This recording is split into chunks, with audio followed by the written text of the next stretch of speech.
And let me tell you something, my booty, at one point I couldn't even feel it no more.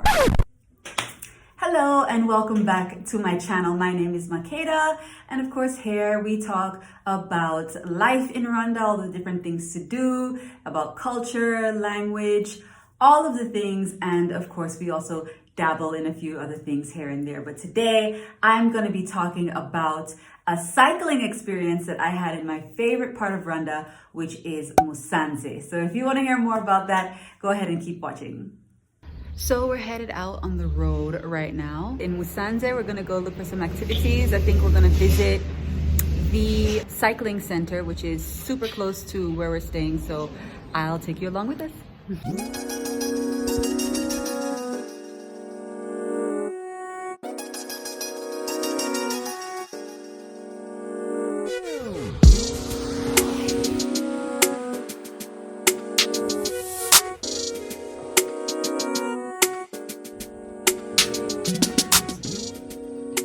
All right, so this is Africa Rising Cycling Center.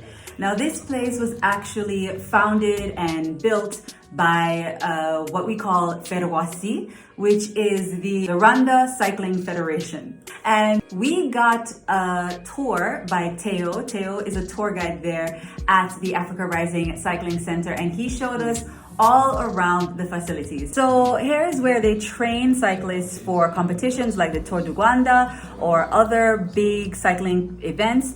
And they have not only training facilities, but they have educational facilities as well, because some of the cyclists didn't have the opportunity to go to secondary school. So they teach them things like how to speak English and other basic subjects. They say that their mission is to unify African countries through cycling. And they want to raise the level of competition on the continent so that, we can compete amongst the best in the world and, of course, win.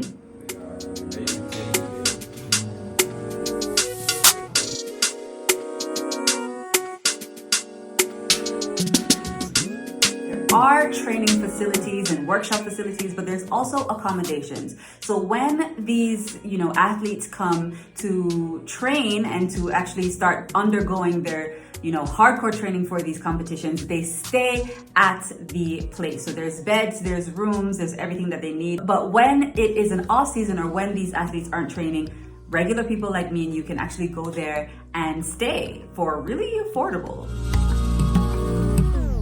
Tomorrow we will have 9 athletes because they are preparing for Tour of Rwanda and also Chantal Biya, Cameroon. Okay. Tour of Cameroon. Yeah. So this center also takes people on bicycle tours. So that's what me and Sasha ended up doing. Before even going on the tour, we had to choose the bike, so we had to try out different bikes and, adjust them so that they fit to our size. And he asked us if we wanted the hybrid bike, which has a little engine on it. So it's like, half automatic, half manual. Or if we wanted to have the regular bike, I immediately was like, I want the one with the engine. I'm sorry, but have you seen these hills? Engine, thank you. So I got that one, and Sasha ended up getting one too. So first we had to, learn how to actually use these bicycles. So we ended up just having a practice run in the actual compound. They taught us how to use the automatic feature on the bicycles. So we kind of went around a little bit. I felt like I was riding a bike for the first time in a few years. But obviously, eventually it came back to us and we ended up going out on the road.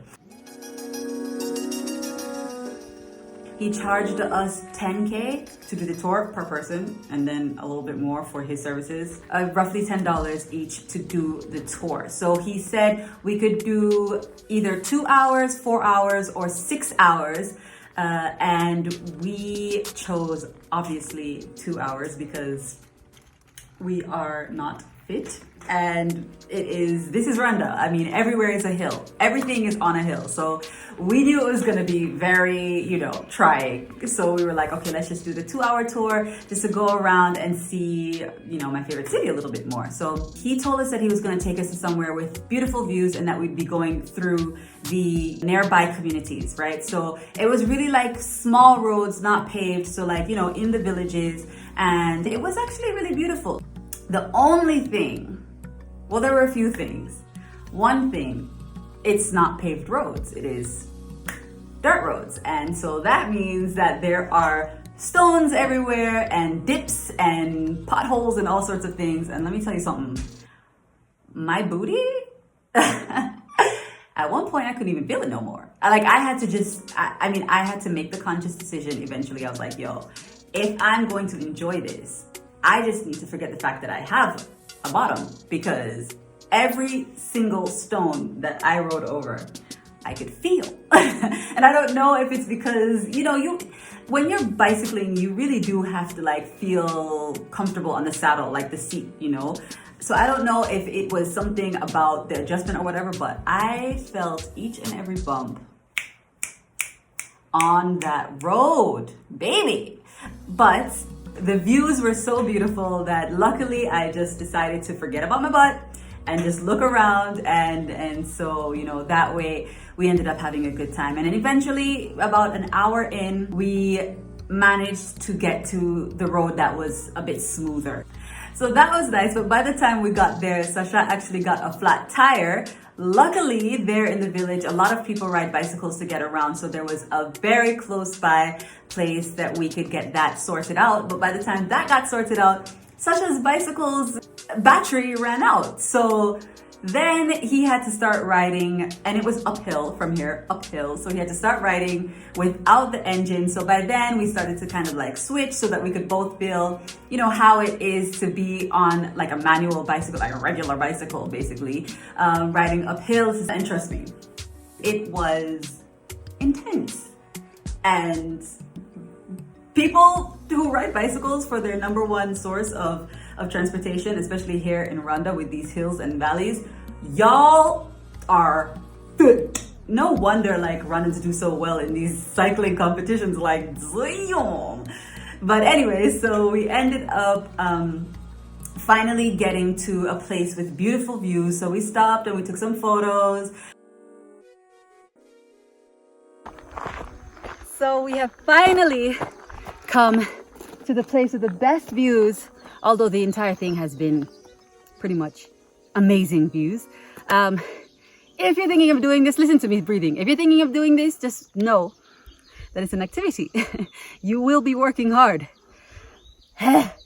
but it's definitely worth it because you see the best views and you get to ride around and really feel how most of the country lives, and you're getting a sense of how everything is over here. I'm going to talk to you more when we get back to the hotel because the girl is tired.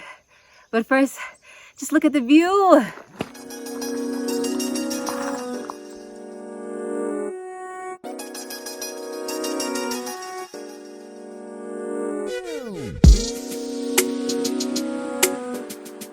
That's our biking coach. Hello. I'm Theo from Africanizing Cycling Center, ARCC. I'm tour guide or biking, hiking. I'm with Makeda, with Sasha also. We are enjoying riding with this best view in the volcanic region to Kinigi, Nyanje, up hills and down hills. Now we are enjoying the bikes. I would like to welcoming everyone here. Woo! Thank you. Yeah. And then we ended up going back and getting back to the facility. So it was really nice. One of the things that happened quite a bit while we were riding was people, it's the village. So people are walking around, people are doing what they have to do. And I heard so many times the word Muzungu. Now, if you know what Muzungu means, it means white person or foreigner.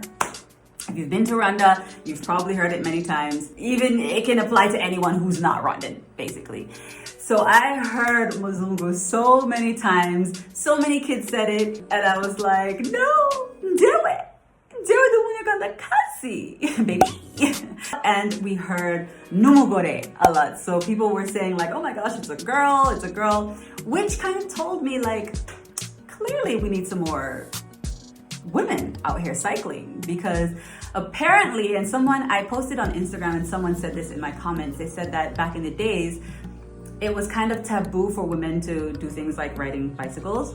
And so I guess that would kind of explain it, but you know, leave me a comment in the comment section below if you know a little bit more about this. I don't know why everyone was so shocked to see a girl doing it, or maybe I just don't know. But I would love to see a women's cycling team. That would just be so nice. Bicycling is a great way to get around and take a look around any city that you love. So I was really happy to see that they had that option there. So tell me, do you think the next time you go to Musanze, or the next time, you know, whenever you're visiting Rwanda, do you think that that's something that you would do? Let me know if you would, and if you would do it, which one would you choose? Would you choose 2 hours, 4 hours, or 6 hours? Let me know. Thank you so much for tuning in. And if you liked this video, go ahead and click the thumbs up, and of course subscribe and share this video, because it really encourages me to do more content like this. And I'll see you guys for the next video. Bye.